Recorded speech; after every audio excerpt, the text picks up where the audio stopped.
2h20, Inch'Allah, ou 2h30. Le musulman, innal mu'mina, bon, on ne va pas dire le hadith en arabe, dit que lorsqu'il reste quelques péchés encore aux musulmans, qu'est-ce qui se passe?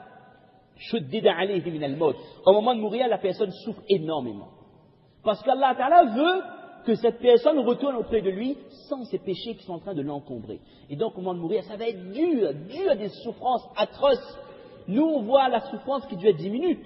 Le sakarat dure 2 heures, mais pour le défunt, c'est une éternité.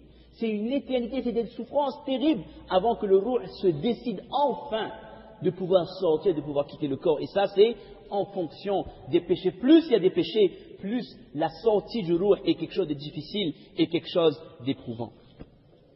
Maintenant, l'étape suivante, c'est après le gharghara, après l'agonie, et juste le moment intermédiaire où l'ange va reprendre l'âme. Il y a une bonne nouvelle qui est annoncée aux musulmans. Ça, c'est cette bonne nouvelle qu'on retrouve dans le hadith. وَلَكِنَّ الْمُؤْمِنَ إِذَا حَضَرَهُ الْمَوْتِ بُشِّرَ بِرِضْوَانِ اللَّهِ وَكَرَامَتِهِ. Avant de mourir, les anges annoncent aux musulmans pieux qu'Allah Azza wa Jal est satisfait de toi. Ça, c'est avant que Malik al-Maut reprenne l'âme. Ça, c'est le premier message qui nous vient de l'au-delà. C'est la première fois qu'un ange nous parle. C'est la première fois qu'on reçoit un message de akhirat. C'est soit un message de bienvenue. Le message, c'est du style Allahu yuqri'uka salam, qu'Allah Ta'ala t'adresse ses salams. Et le hadith dit que فَإِنَّهَا بِشَارَةُ الْمُؤْمِنِ, c'est la bonne nouvelle du musulman au moment de mourir. يُبَشَّرُ عِنْدَ الْمَوْتِ أَنَّ اللَّهَ قَدْ غَفَرَ لَكَ.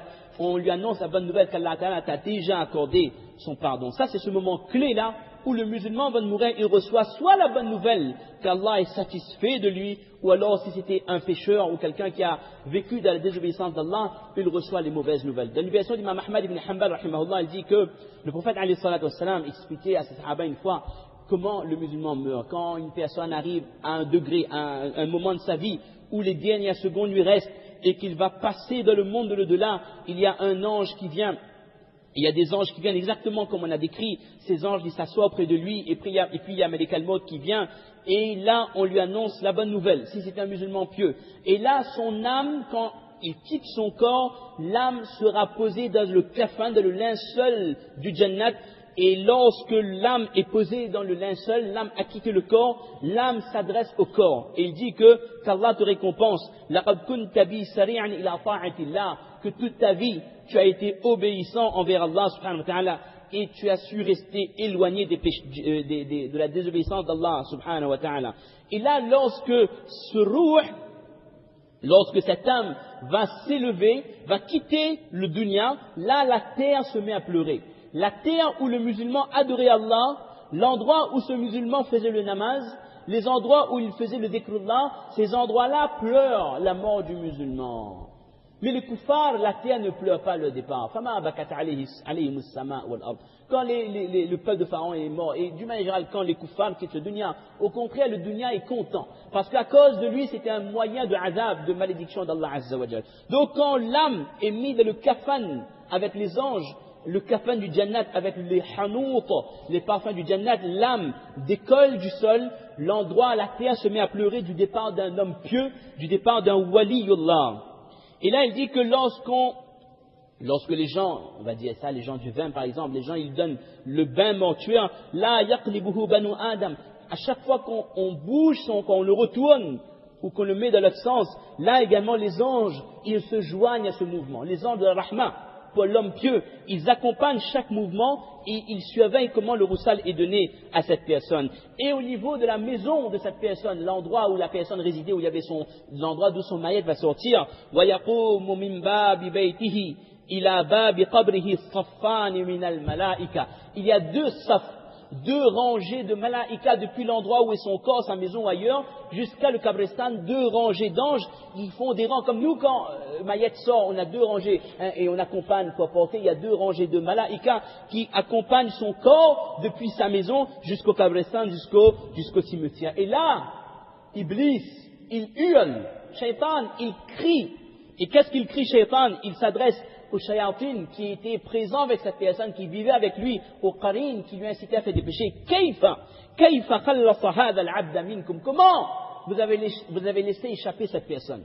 Pourquoi vous avez laissé cette personne mourir de cet état d'adoration d'Allah Azza wa Jal? Il dit, Hada kana ma'souma. Il dit, oh Iblis, cet homme-là, c'était un homme protégé par Allah. Il était protégé contre nos fitnas. Maintenant, l'âme, on va essayer d'accélérer, Inch'Allah. Maintenant, l'âme qui monte, à chaque fois qu'il y a des anges, vous savez, dans le dunya, il y a des malaïkas. À chaque fois qu'il y a un ange qui croise ce ruh qui est en train de monter, il se demande, mais à qui appartient ce ruh qui sent tellement bon? Et là, on donne le nom. Ça, c'est Izzad. Ça, c'est Abdullah, fils de Moussa, telle personne. On explique qui est cette personne. Et les anges disent, subhanallah, quelle âme merveilleuse. Chaque ange qui croise le ruh qui est en train de monter. Et là, on n'est pas encore au ciel, là. On est encore dans, on appelle ça l'atmosphère, je ne sais pas comment vous appelez ça, dans la surface du dunya. Maintenant, l'âme arrive au sama, au dunya, au premier ciel.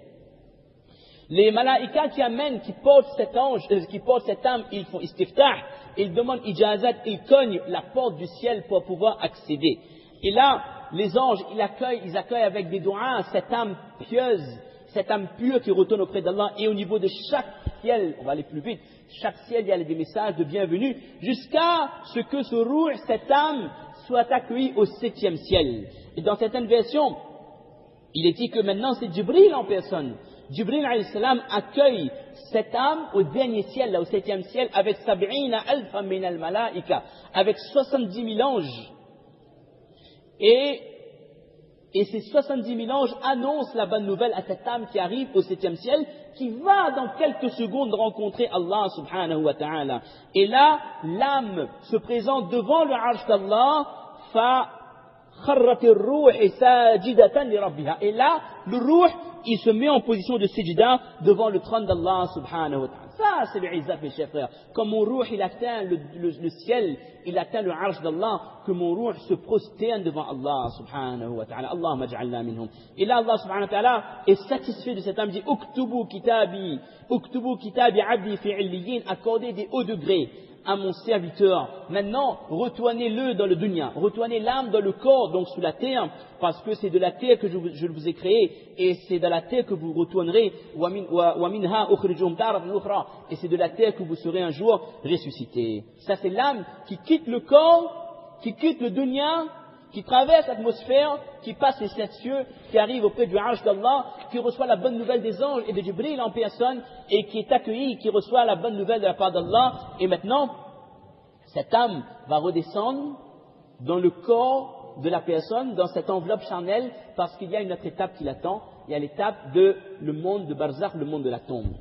Maintenant, ce musulman qui a eu cet honneur de la part d'Allah, quelles sont les qualités de ce musulman? Est-ce que c'est juste quelqu'un comme vous et moi, qui fait son namaz, qui fait ses adorations, et qui n'a rien d'autre de plus? Lorsqu'Allah Azza wa Jal parle des qualités du musulman, il dit